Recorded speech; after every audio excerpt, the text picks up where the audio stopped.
The Sonic Movie Show is a weekly podcast that you could find on Spotify, Apple Podcasts, and other services like YouTube. Just search for The Sonic Movie Show and give us a like wherever you listen.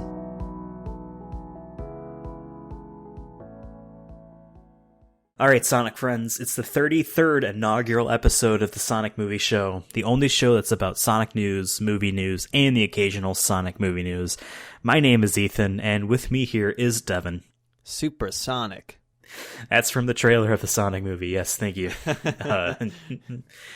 And why perhaps might you be watching the trailer to the movie over and over again? Getting ready for the new segment that we've been doing. You know, big acting gig you've been afforded. Yep. Yeah. So this is the Sonic Movie Show. We like to talk about a lot of different film, television, video game, entertainment type stuff, and born from a Sonic movie obsession of sorts. From the flames. Yes, born from the ashes of that bad CGI trailer to a good movie. Yes. Yes. Crazy that our first episode was like 3 days before the first trailer. And I also want to say that we forgot to mention it last episode, but it was a 1 year anniversary. But to be fair, we were like on a 5-month hiatus.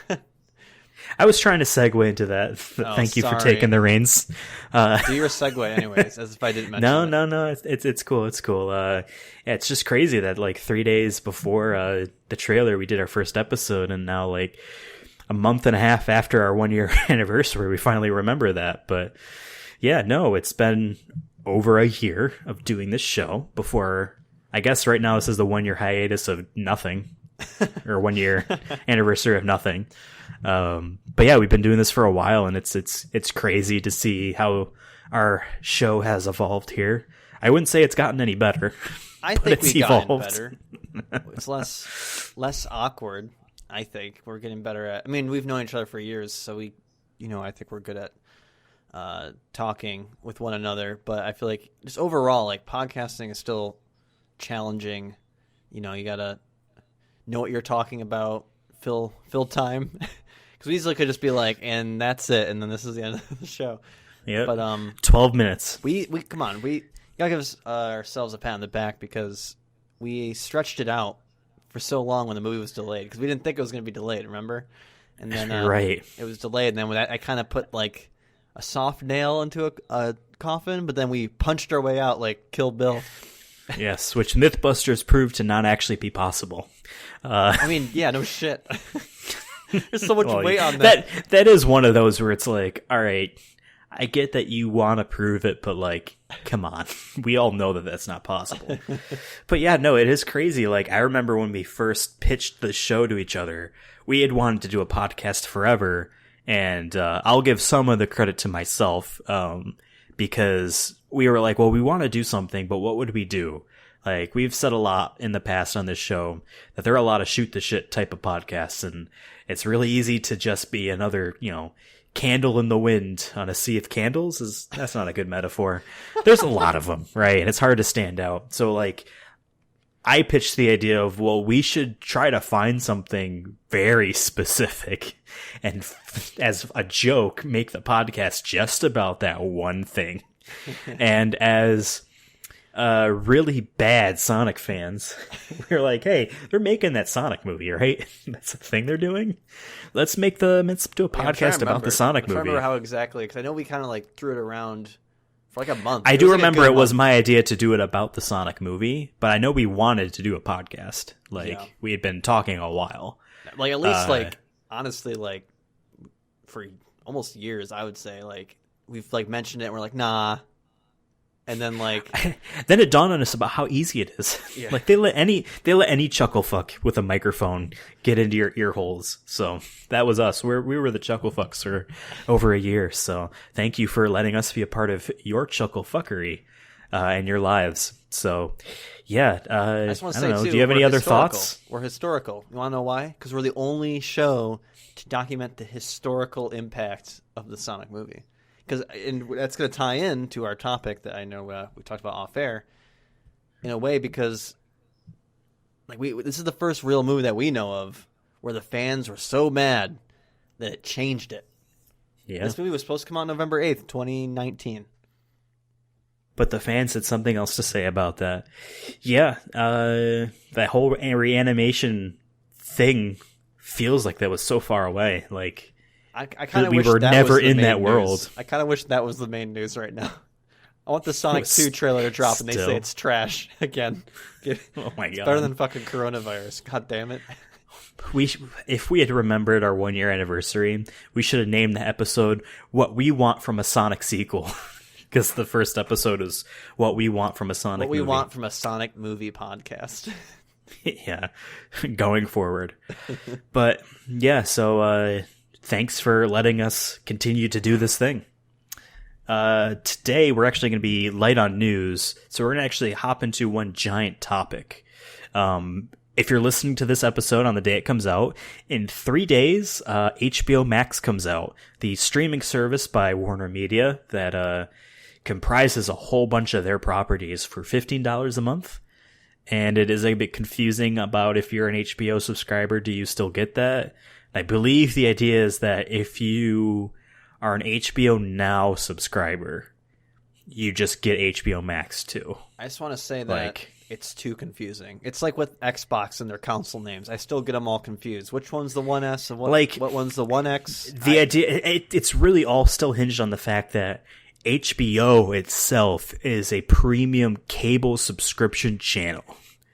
It's like we live in this digital world right now where like we just assume everything is like a portal and you pay for a subscription here or pay for this or that. But like HBO proper, first and foremost, is a channel that you pay for through your cable provider or your satellite provider, right? And so based off that, there is HBO Go, which is for those subscribers, the people that have the cable channel. People that have the cable channel can just get HBO Go for free, because Go is the streaming service of HBO stuff. HBO Now is literally just HBO Go, but for those of us that don't have that cable subscription. Because they really want to make an emphasis that you are subscribing to the cable thing. I don't know why. Just call it HBO. Like, if Netflix had a premium channel on cable, I'm sure they would just call it Netflix. Be like, oh yeah, I have Netflix on cable. You just would say that in a conversation. Right. You don't have to tell me Netflix Go, Netflix Now, Netflix. Oh, the only two positives I can think of actually be like, no, I do want HBO on cable is A, if your internet's bad, but also B, there is the decision paralysis you no longer have to deal with where like, no, this is just what's on HBO. Also, there's a bunch of different versions of HBO's channels, right? Yeah, I think they always have movies running, but yeah, I think there's even like the Spanish version. Because I had it on cable and I never used it because our freaking box. This is like the second box I had from Xfinity. Like it worked once and then it stopped. Like I got the audio for it, but not the visual. So like I remember when Game of Thrones was like the first new season or whatever at the time when we had it. We were trying to watch it and like I try to get at 9:00. Okay, all right, we get to the channel and it's just not working. I'm like, what the fuck? And I'm like, oh yeah, thank God we had HBO Go. Because I was able to bring it up on the PlayStation there. But then once we turned to internet only and we moved, I got HBO Now. I think I have the one through Amazon. Yeah, that's HBO Now. Okay, because it's just called HBO on Amazon channels. Yeah, because they want you to just know that it's HBO. Like, Amazon just wants you to know that it's HBO. Like it's a so what the hell is HBO Max? I'll explain that to you. HBO Max is Warner Media's streaming service. So the Warner Brothers, these two guys. Warner and Brothers. I'm sure, yes. Well, I mean, what was it called? Animaniacs. The Steven Spielberg cartoon, high-budget cartoon. They were the Warner Brothers and their sister Dot, because there is a dot after Bros in Warner Bros. That's an awesome show. I bet that's on HBO Max. I recommend it. The whole show was like literally music was made for each episode, for each part. You know, it's great. But it's Warner Media streaming service is called HBO Max. And And I have a feeling that it's only called HBO Max because that name is very synonymous with premium television. If you think about premium television, that's the first thing that comes to your mind is HBO. Maybe Lost, you know what I mean? But like HBO. So that's that. They own HBO Max, so they're going to call it that. But it's basically a whole bunch of Warner Media's properties streaming that includes Cartoon Network, it includes DC, then includes some of the other like cable channels they own, like TBS and TNT, and just everything that's on HBO. Because TNT, you can watch Charmed. TNT is also on. I think it's on Hulu though. But do you get it like day one? Because I know Hulu is kind of late sometimes. Yeah, Hulu is more of a struggle for rights. That's just their whole existence is, please. Like, the Hulu will carve out a random show like Seinfeld. Not random, that's not random. But, like, this is the only place you can watch it. So, like, they force you to have a reason to subscribe to Hulu, you know? Yeah. But, yeah, HBO Max is going to have all of Warner Media's stuff. And again, it's called HBO Max, in my opinion, just because the HBO name is bigger than any of the other properties in terms of premium television that's worth paying for. And it will have everything that HBO has, including new stuff that's just for HBO Max. So really, if you have a subscription to HBO Now, they give you for free HBO Max because they're the same price anyway. And you might as well be using Max just because it's going to have more stuff. It's everything on HBO, but more stuff. Now, this is a little bit confusing because what else does HBO have besides their own properties that like HBO programming, you know, films and documentaries and movies, is that they also have rights to air other movies. Like I watched Aquaman and Shazam on HBO. Yeah. So and now granted, those are DC and they are owned by Warner anyway, but like there are lots of movies that are on there that aren't owned by Warner that you can watch on HBO, whether it be the cable or streaming. Like there's no difference in that regard. To my knowledge, I don't think HBO Max doesn't have those. I think it literally just still is. You go to the HBO section of HBO Max and you will still find all that stuff. But that was a question I first had of like, well, does that mean that like HBO Max won't have, you know, the rights to show Parasite if that ever pops up? You know what I mean? Yeah. I mean, but if like what you're saying, like why wouldn't I just switch to HBO Max then? And I think that's what they want. They want everyone just to go to one at this point and just kill off. I think that's what they want. Well, that's the thing is, I think why again, don't they just HBO HBO Go well, Jesus Christ. HBO Now is just Now. HBO Max. I think that's what they should do. But again, I think it just hinges on the fact that HBO is always seen as a cable subscription, and they can't just off that because they need Time Warner. They're called Spectrum now, right?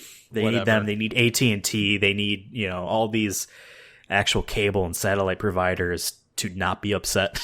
Yeah, because I'm sure there's a contract. If you think about it, how many people like that are cord cutters got cable again for Game of Thrones?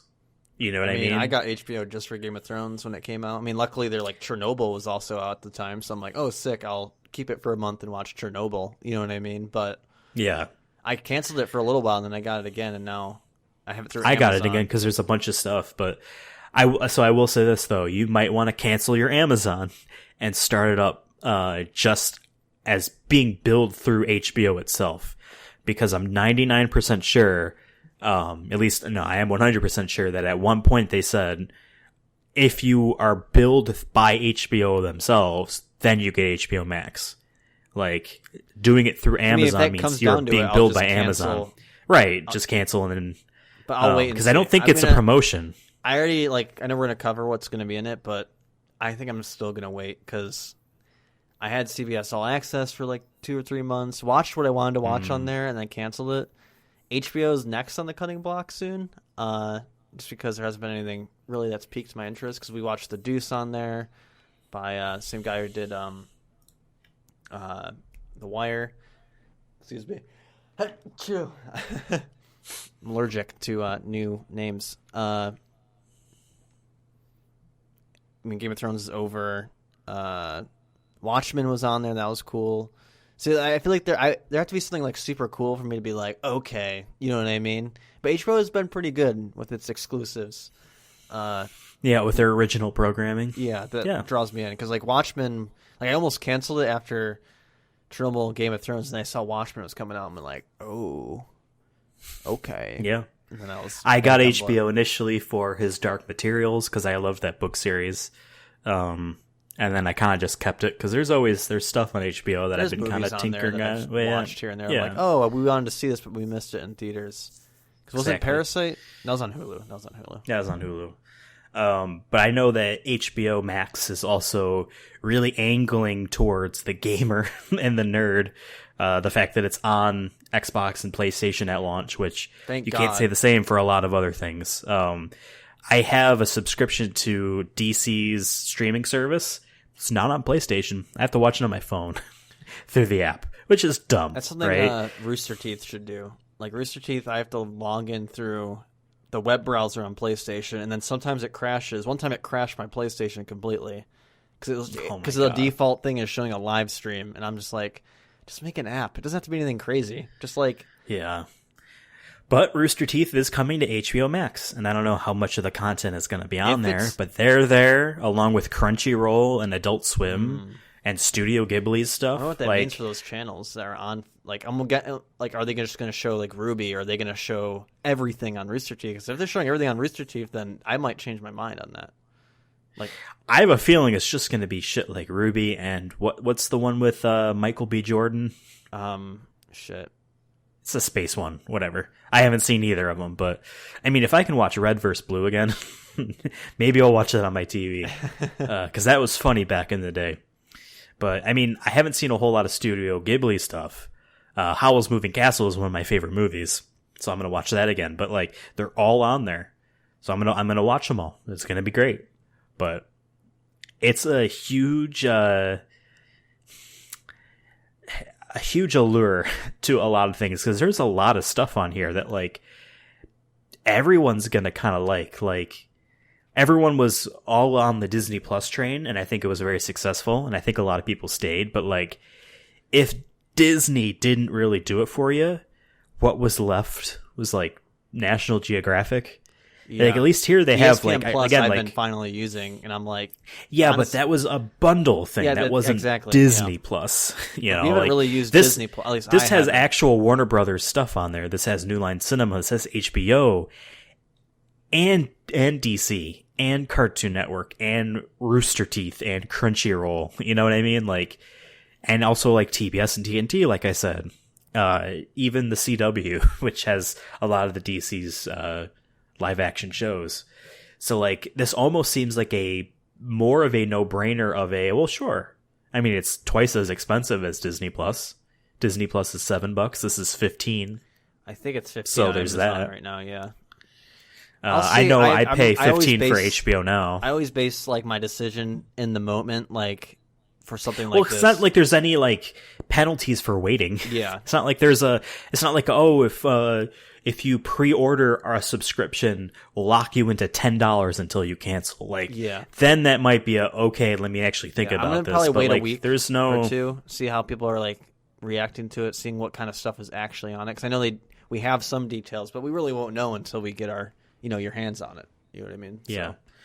I mean, like I said, am billed by HBO directly, so I'll get it just day one, I guess, naturally. So I'm going to give it a shot. I'm going to watch some of that DC stuff, maybe watch a Studio Ghibli movie. Maybe I'll start with Kiki's Delivery Service, because I heard that's a classic. But there's a lot of original stuff coming, including that awful-looking Anna Kendrick movie. I don't like her. They're bringing back Looney Tunes as a TV show. They're doing their own talk show that I'm not sure if that was... Like, talk shows aren't live. They're recorded live in front of a studio audience. Regis and Kelly, bring it back. In the morning of that day, and then shown at night. You know what I mean? But, like, I wonder if they're still doing the same format with this show, which is the Not Too Late Show with Elmo. An Elmo talk show. I saw the trailer for that, and I'm like, well, I wouldn't stick around for this, but I might watch a clip or two, and if whatever, maybe I'll pick it, and then I'll pick it. But like, it's interesting. I know that like a huge, just like how on Disney Plus they brought the Clone Wars back for one final season. Like that was a big like important thing for fans of animated stuff. HBO Max is also going to be the home of a continuation of the Adventure Time cartoon series. I know people like which that. was a very influential cartoon. People like to give that a lot of credit for the first time you really got to a sense that like cartoons were being made by people that love cartoons, not people that want to sell action figures. Like I was definitely like the creative speaking, and just for creativity's sake, a lot of gigantic cartoons sprung out of people that worked on Adventure Time. So it's being continued on HBO Max, because I guess it ended a while back, but lots of random original stuff that are coming far out.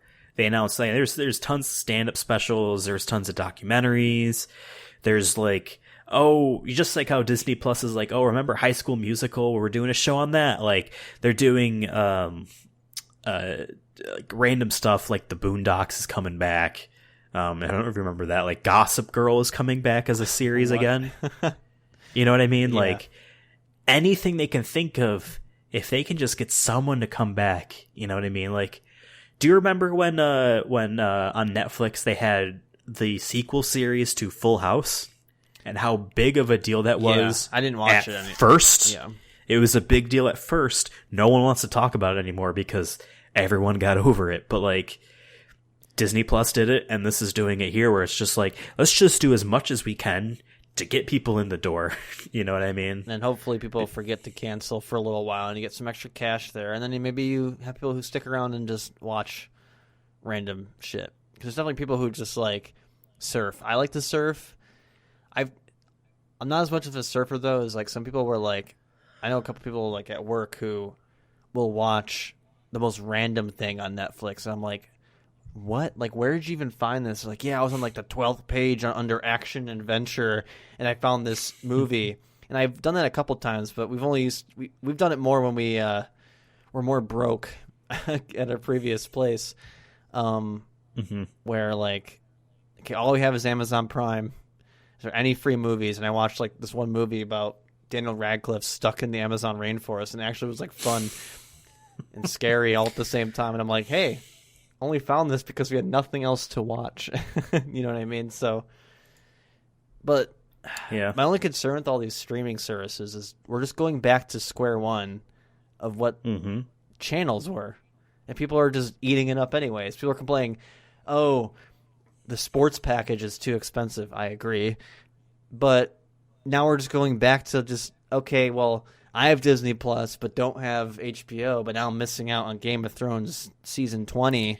You know what I mean? And it's like, at the very least, it is a lot easier to cancel one, start another. Like there's no penalties, so you can decide, all right, benefit. I can drop HBO Max on a dime. They're not locked into a set amount of time I need to subscribe for. And then I can start on Netflix. Like that's how I do it. I do one streaming thing at a time. But I'm just worried that we're still on like the very early stages, that like down the road it'll turn into like you're paying a fee just to have access to pay for HBO, Amazon, Netflix. Like you're going to be paying a streaming thing with your with PlayStation. Let's say like you have PlayStation Plus. Oh, you want PlayStation Plus with streaming services? Okay, that's an additional $15 a month. And then you still have to buy Netflix package. But maybe it's a little cheaper. You know what I mean? That's what I'm worried about. And that goes back to the whole like net neutrality issue. Luckily it hasn't truly hit us as hard. It's still, I mean, we still have issues with like your privacy and stuff like that. Well, now internet service providers have the rights to like all of our information now, so that's great. And they already kind of, I mean, I know like the CIA can just look at your shit without a warrant, but at the same time, I'm just like, go for it, I guess. But yeah, that is my like main worry. I know it's kind of like dark and gloomy, and I don't think it will happen. But it's still a concern with me because that's what happened with TV. And like people, I remember the day my dad told me, back in the day, you just got ESPN with your regular cable package, or you just had the sports channels. I can't, like, I'm a sports fan, so I like to watch Monday Night Football, and I can't watch Monday Night Football without a sports package, and because it's only on ESPN now. It used to be on CBS.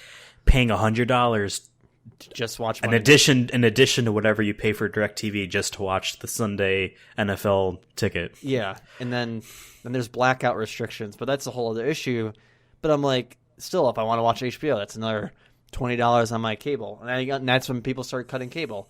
But then the cable companies just got smarter. They're like, okay, we'll start just doing. We'll just go where you are. We'll just go where you are. But then eventually, I'm just worried that we're just gonna do a new cycle until something else cool comes out. But whatever. I guess that's Internet TV is on the rise, and that will only ever boost. Yeah, YouTube TV. I think is going to become more of a household thing. I think it already has. Like, I know a lot of people who are like, yeah, I have YouTube TV or Sling. I think my mom has Sling TV.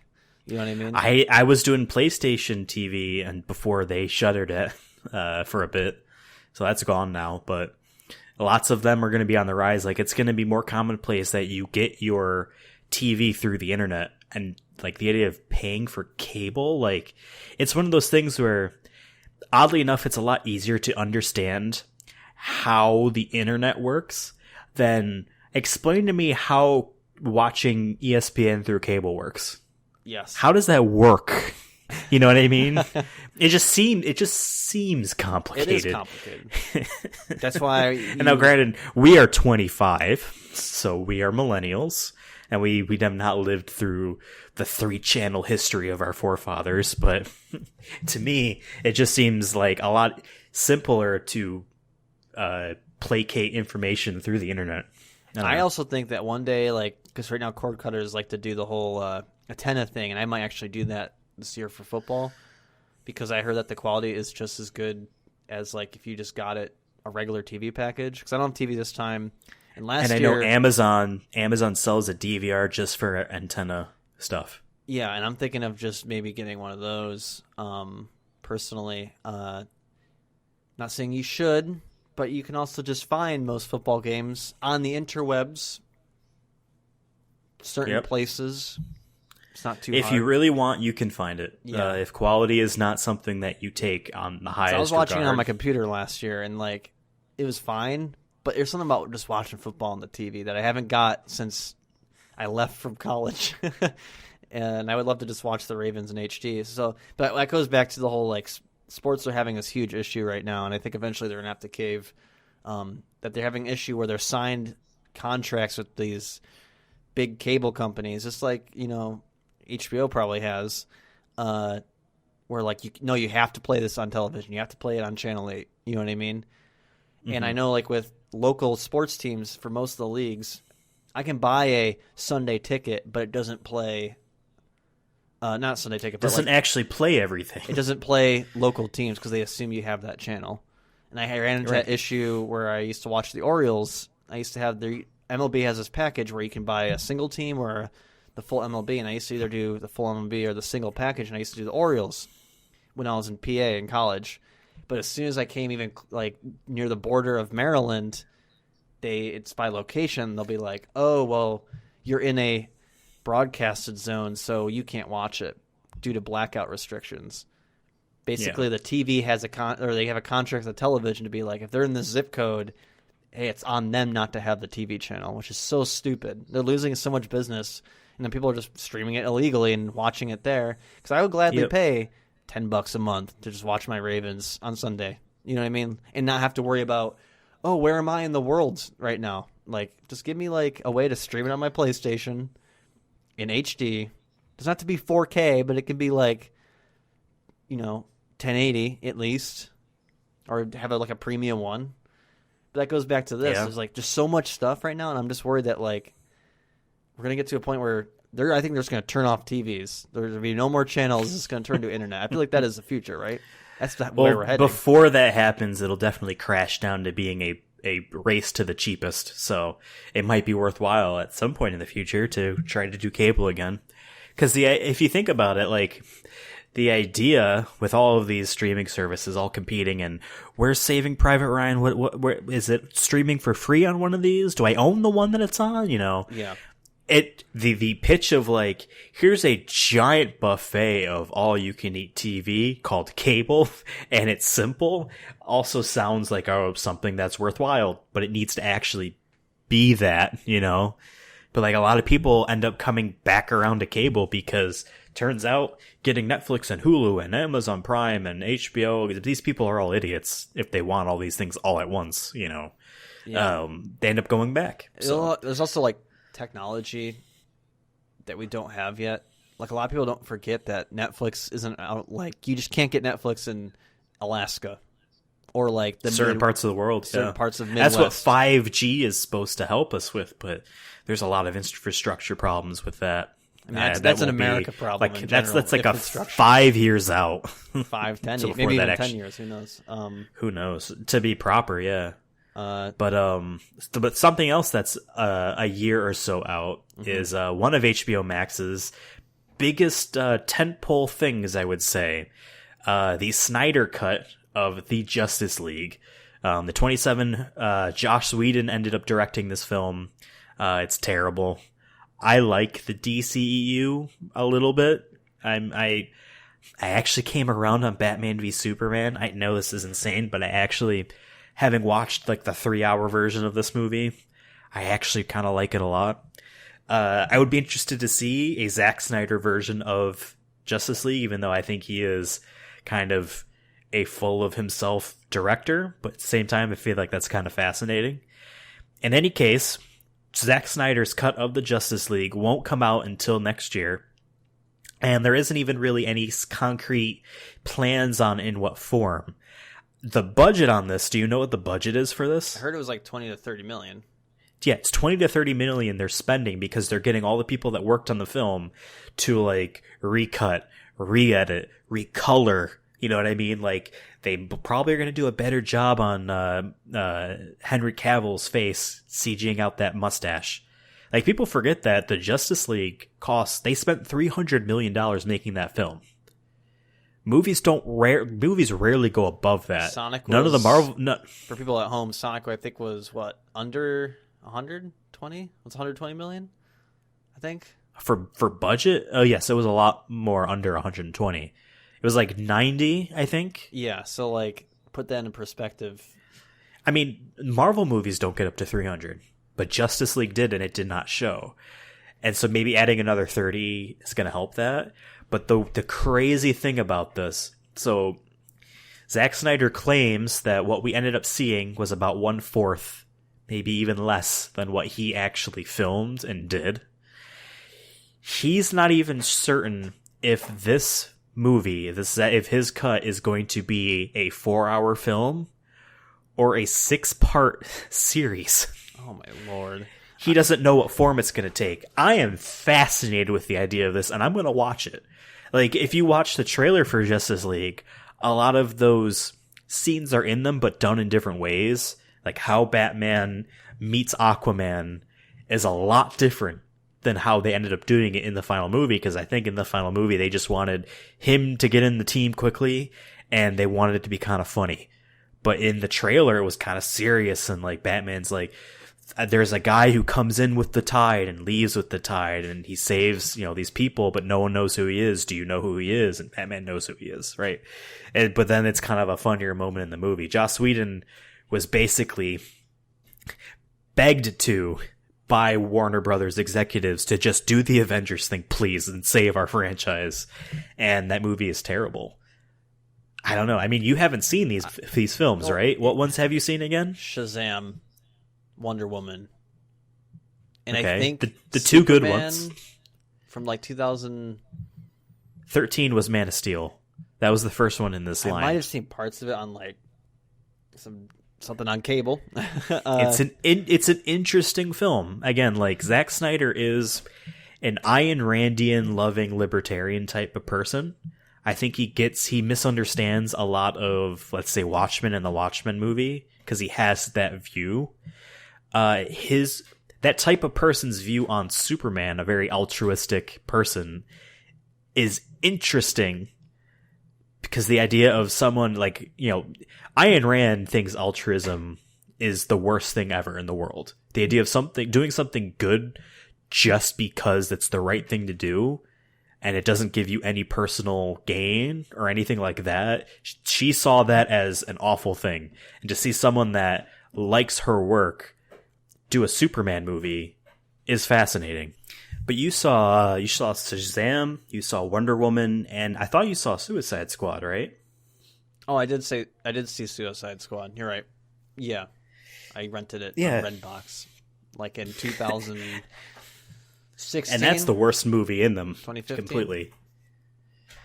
That had to have been... I don't know. I've just never been like the biggest fan of DC. I don't know why. I like Batman. I think he's cool.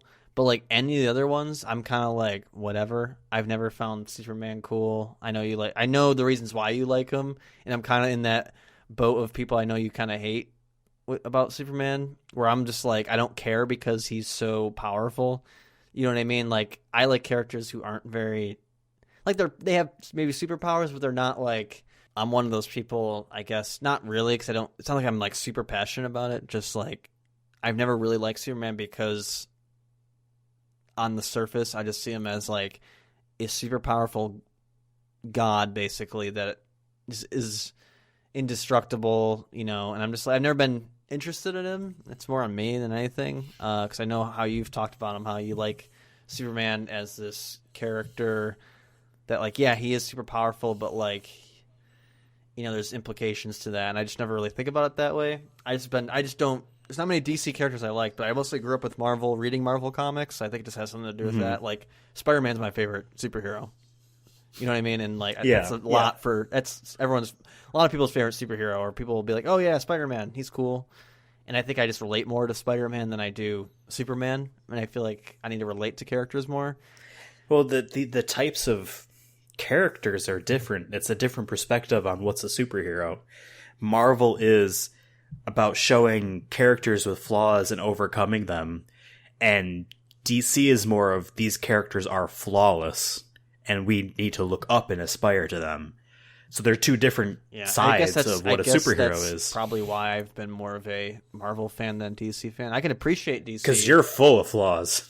I am, but and then you know my uncle does comic books for a living, and you know like I know his opinions on stuff, and you know he's worked for I think both DC and Marvel at some point.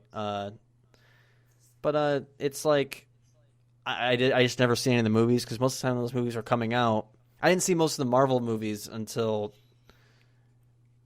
2 years ago or a year ago when Avengers came out because we binged them. I binged them all with my girlfriend from Iron Man all the way to Avengers Endgame.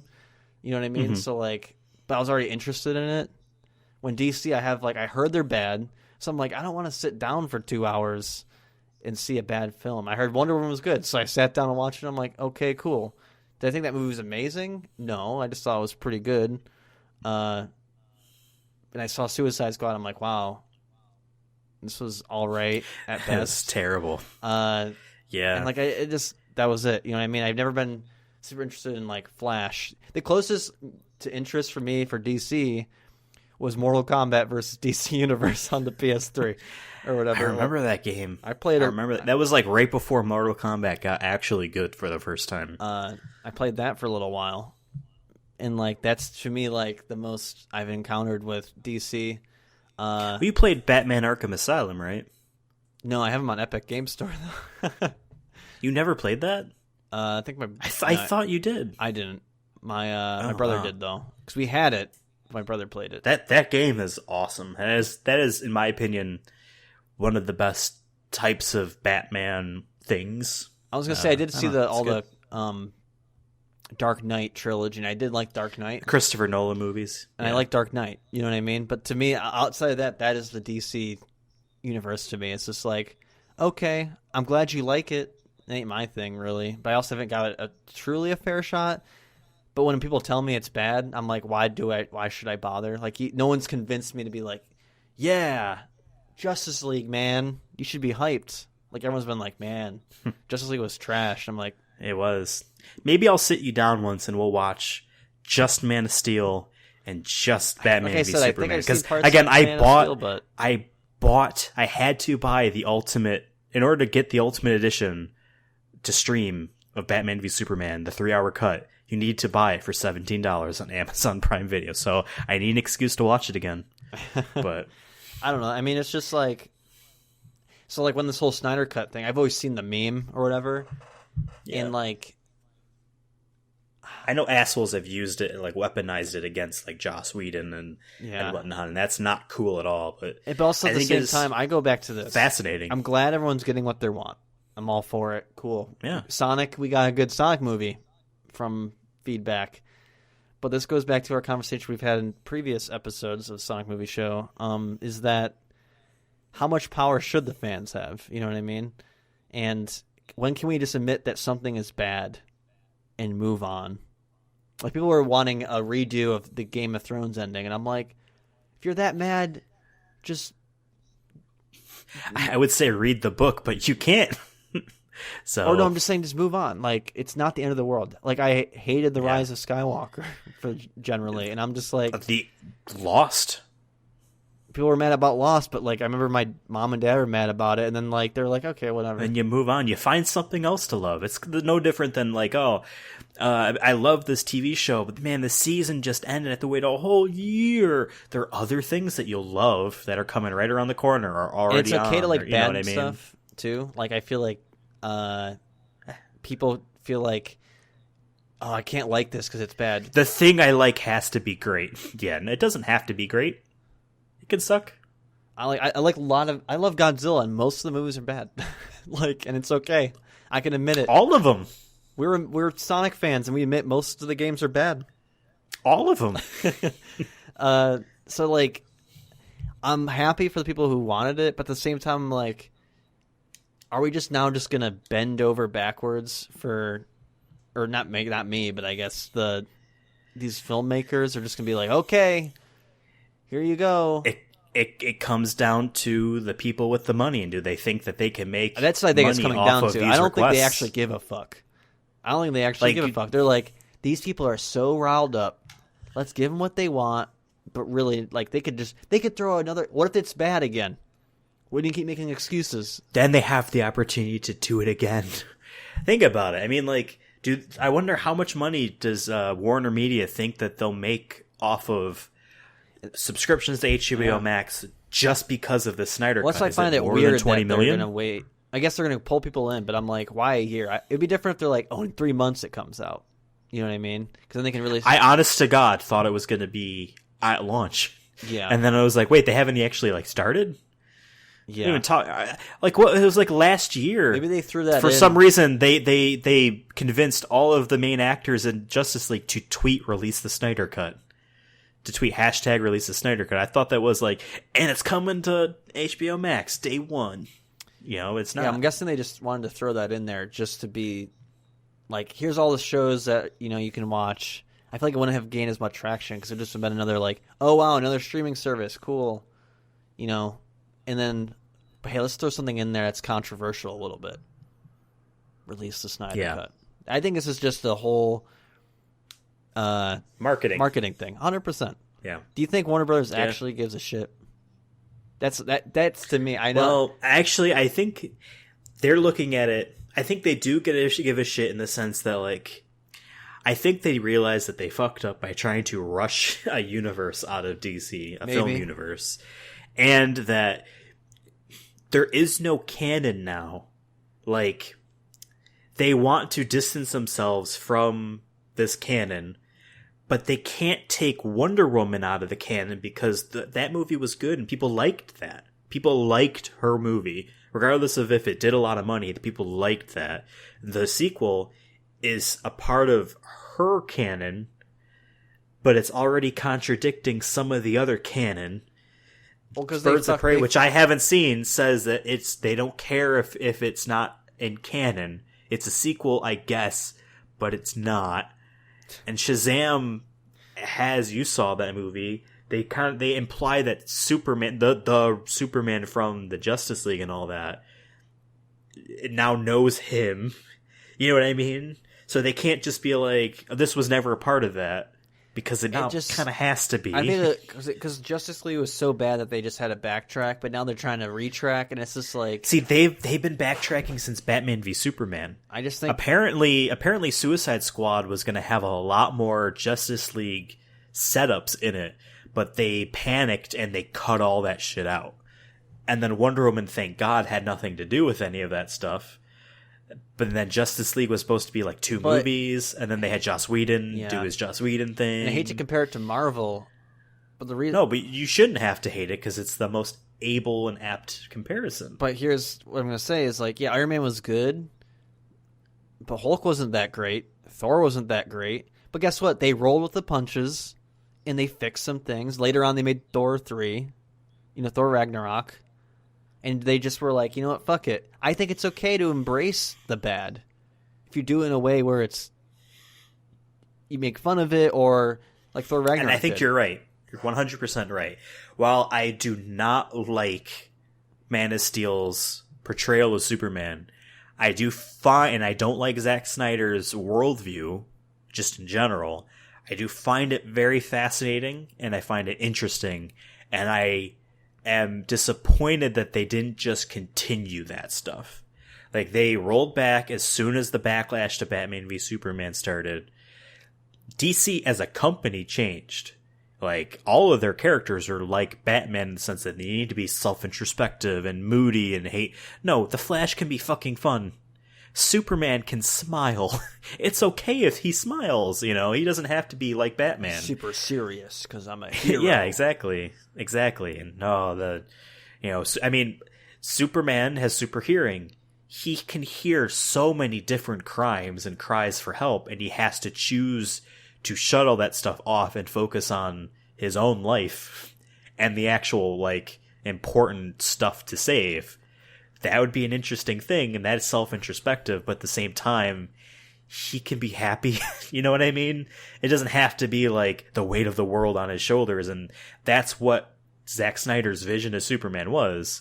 And while I don't like that, I'm fascinated by that, and I wish that they just committed to it. I wish that they didn't see Batman v Superman as a failure to them.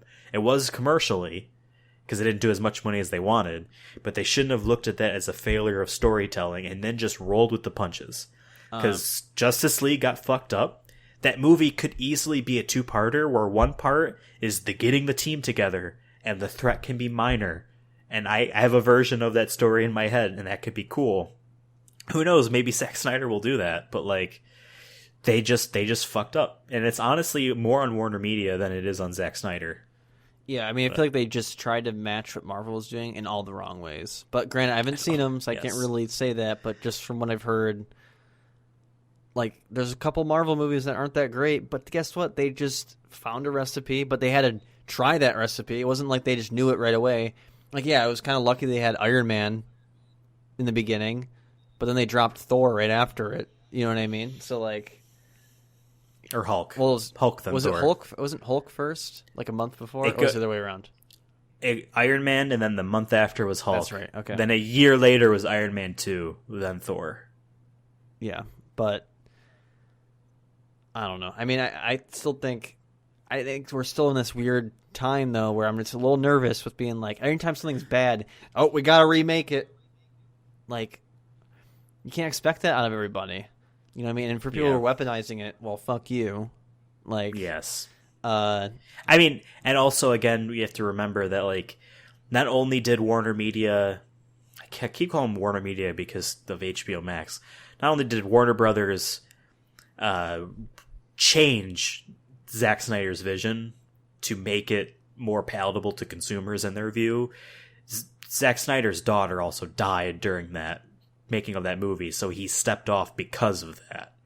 So there's also that aspect of it as well. It wasn't that they kicked him off and here comes Joss Whedon. It was, well, he's needing to leave and we understand why. So let's just get the guy that did the thing we want to emulate to do our thing. It just goes back to, though, director's cut versus theatrical cut. And, I'm all for director's cut, but, do they need to be, But it's ironically, director's cuts never happen because of the director's will. Yeah. They happen because the publisher thinks that they can make money off of that. Yeah. But most of the time, those director's cut don't have $20 to $30 million. So this is like a little bit different. Like this is actually closer to the Sonic scenario where they're like, shit, we got to reanimate everything. And it's crazy. And like, it's so fascinating that even if it ends up being bad again, it's still so interesting that they decided, you know what? No. Because if you think about it, what's the implications here? Because like I was saying earlier, there is a canon, but there's not a canon, and it would be goddamn really easy if they just nuked it and started over. But they don't want to get rid of Wonder Woman, and Shazam was well received, and people like Birds of Prey, even though that didn't do a lot commercially. Like, they don't want to erase those. But the idea of if you think of, yes, it is. But if you think about it, all of the real issues kind of just end up stemming from Justice League. Like Batman v Superman, you can roll with the punches. You can just say that Suicide Squad was a terrible movie and it doesn't really have much of a consequence to it, and just roll with the punches. Justice League, the film itself, just starts off terribly and just screws everything up. Aquaman, I forgot, also made a lot of money. Aquaman made a shit ton of money. That movie was okay, and I think the character was good in it. If they do a redo of that movie, and they can kind of form the canon now to be what they want. They can like fit all these movies in, and they can explain reasons why Wonder Woman 84 actually does make sense now. Because they say like, oh, like she hid from the world for 100 years after the first Wonder Woman movie, and now she's back in Batman v Superman. Well, if she shows herself to all these people in that mall in the trailer of Wonder Woman 1984, that's contradicting it, right? They can explain all this stuff, and they can almost course correct and now just make their universe again. And that's super cool. Even if it ends up being bad, they can still use that to piggyback and be like, and now here's Shazam 2. And Henry Cavill was a part of that live stream thing with Zack Snyder where they actually talked about the fact that they're doing it for real. So it seems like he's in on it. I know Ben Affleck. I like him a lot. He's awesome. He's good in The Witcher. He's good in Mission Impossible. Witcher was really fun. He's a huge nerd. I'm sure everyone knows the story about when he got the call to be Superman, his acceptance call. He didn't answer it right away because he was in World of Warcraft in a raid, and he like ignored it. I did not know that. That's actually awesome. Yes, that's fucking dope. Yes, he's a huge gamer. Let's get him on the show. And that almost makes me think that commercial from last year with Tom Holland for Final Fantasy XIV's new expansion, because that's an MMO. I'm like, I don't think this kid plays an MMO like this, but hey. Henry Cavill was in a giant World of Warcraft guild. Vin Diesel is a Dungeons and Dragons master. Yes. This show has taught us that throw anything you think of someone out the window. Yes. Sonic is not what you first thought he was going to be. Yes, he's a lot handsomer now. Do you have any final thoughts on this before we jump to our last segment here and wrap up the show? It's okay for Superman to go to a strip club and blow a load, all right? Just let him do what he wants to do for once, all right? He might kill a few people, but let a guy live. He saved so many. All right. So we're going to round out this show with another... Shit, I forgot. I'm like... Another chapter of our Sonic the Hedgehog, the official movie novelization read-along. We're on chapter 2. It's only a few pages. Just like last time, I will narrate and Devin will be all of the voices. I promise it'll be better this time. Actually, I can't promise that. And just to point out to you, Devin, in addition to the things that are in quotes, because those are lines from characters, apparently this movie, or this book does italics for internal thoughts, so you'll be reading those as well, because there's one on the first page. Okay. So yeah, you can see it already, because there was one right at the very end, and it threw us off a bit. Okay. Yeah. Are you ready? I'm ready. Supersonic. Here we go. Chapter 2. Tom Wachowski hadn't expected nonstop action when he signed up for the Force. Maybe the occasional car chase. He thought. Or it'd be nice to foil a smuggling ring now and then. He certainly hadn't thought serving as a police officer in Green Hills meant shootouts and explosions all day long. But as he sat in his squad car at the town's only speed trap, where no one ever seemed to speed by, it was as if Tom could feel all the excitement in the world passing by him. Deet, deet, deet. Oh, wait, that's not a me. thought. No, I mean, if that was a thought, that'd be hilarious. Tom's radar gun flickered to life and registered a pathetic 1 mile an hour on its screen. Excuse me. I'm sorry. Excuse me, sir, but where's the fire? He called out the window. We got kids living around here. In the street ahead of him, a fat green turtle shrugged its way along the gravel, unimpressed. Sorry. Tom said in mocked distress. I thought that was kind of funny myself. That was how Tom's days went in Green Hills. In the morning, clock turtles here on Route 9. Before lunch, say the cat out of Mrs. Porter's tree. Then spend the night shift getting soaked, pushing Farmer Zimmer's pickup out of the mud. Everything just crawled on by. Green Hills was home. It had always been. And Tom knew every picket fence, public park, and lemonade stand in it. The town had all kinds of people living in its limits, and Tom's job was to treat them all with the same respect. Just like his dad had done before him, it was Tom Wachowski's family calling. But it wasn't enough.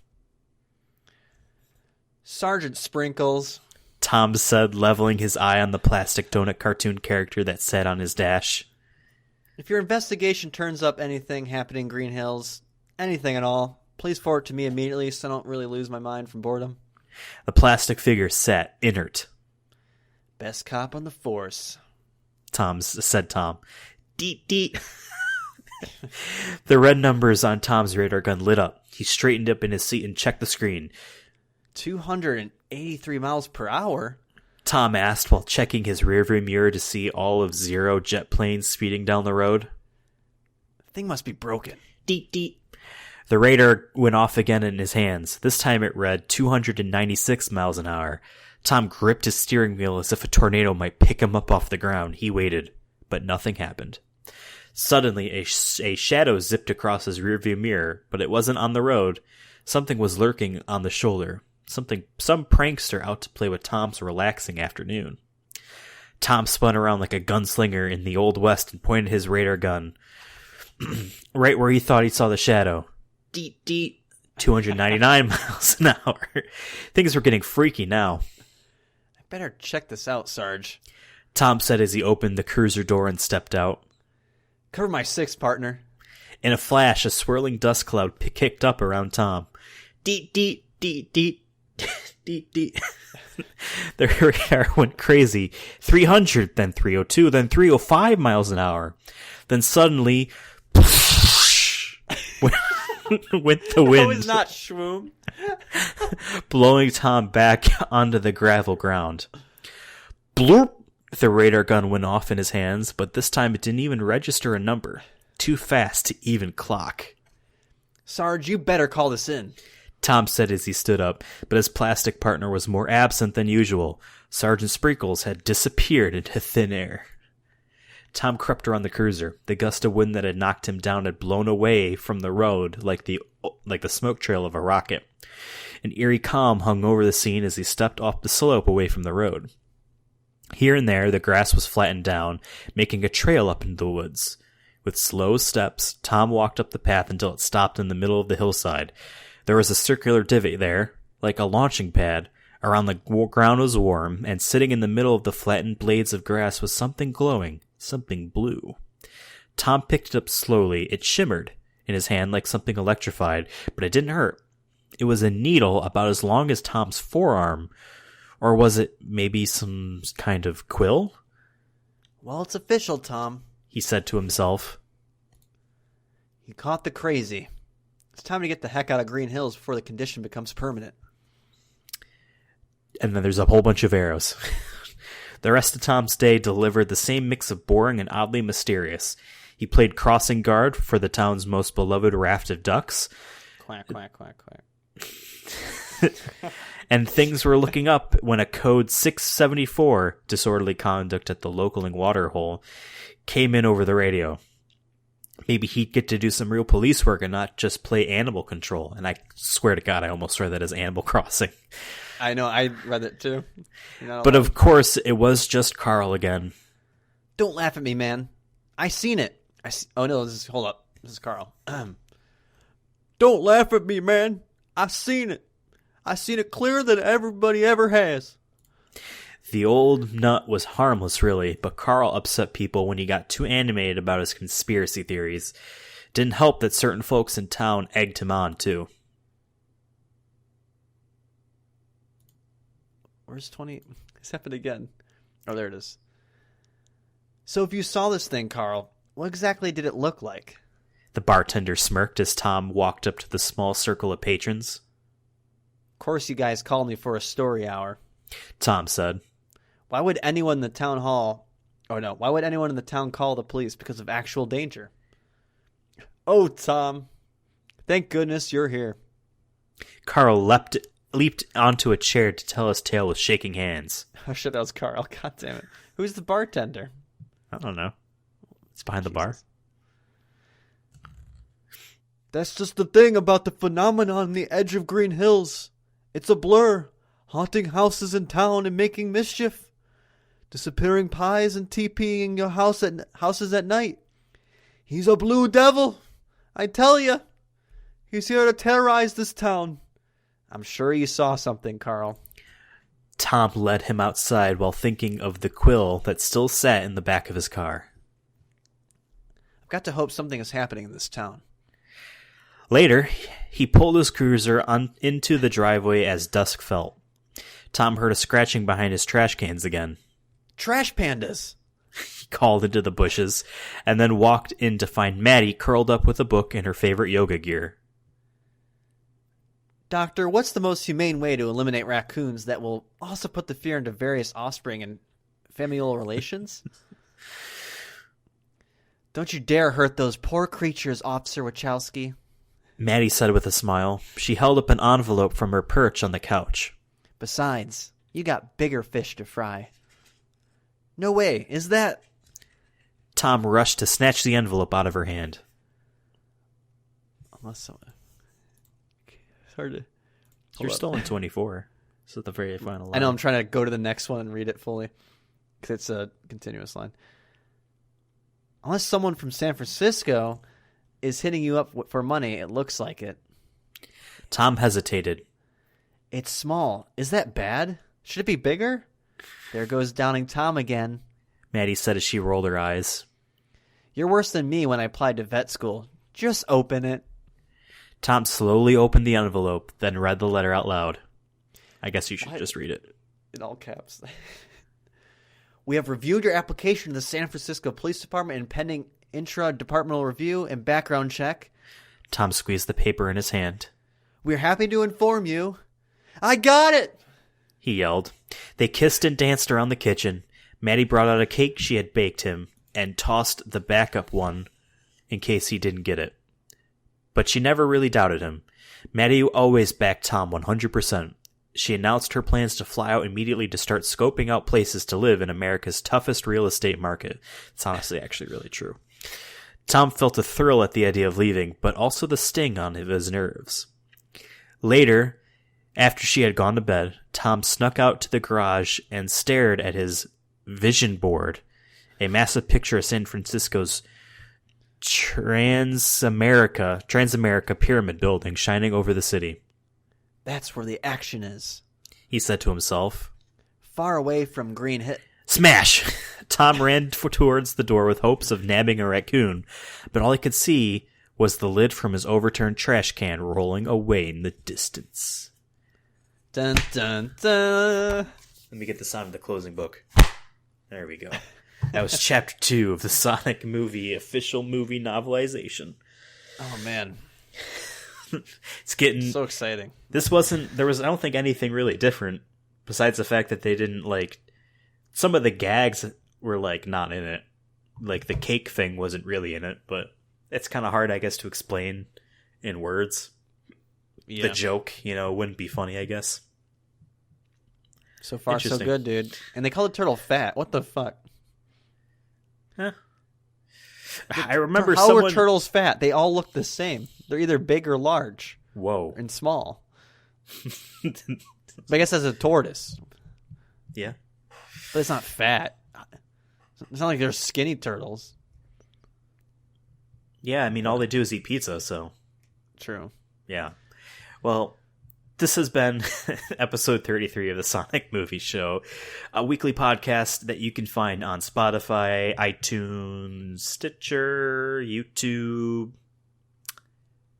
Pocket Cast, probably other places, maybe. I don't know. Just search the Sonic Movie Show on plenty of places, and I'm sure you'll find us. If you don't like the place you're already listening to, if you actually want to find a different place that you know we're not on, why don't you tweet at us on Twitter? The show itself can be found on Twitter at Sonic Movie Show. I'm Ethan, and you can find me on Twitter at Ethan Absolutely. Devin over here is on Twitter at CUROSONA YouTube. CUROSONA YouTube, yep. And let us know if you're going to actually get HBO Max because of the things on offer. If you are excited to hear chapter 3 of a book that you can buy yourself, or a movie you can watch yourself. And should we release a Snyder Cut version of a podcast, one of our episodes, unedited? Let us know. I mean, yeah, we could do a super long episode. I could cut it down to maybe half an hour, and then we can do a Snyder Cut. So, if that is something that the future you think has in store for us, let us know. But until next Sunday, or even, I guess we have a new episode of the Chronicles of Diesel coming up on June 1st. Let us know your opinions. Well, there'll be a new one on Sunday, the 31st there. Yes, before... Yeah, so there'll be another SMS before... We recorded the Chronicles of Diesel thing today, so that's why I bring it up. But yeah, we'll see you next time. Bye. Au revoir.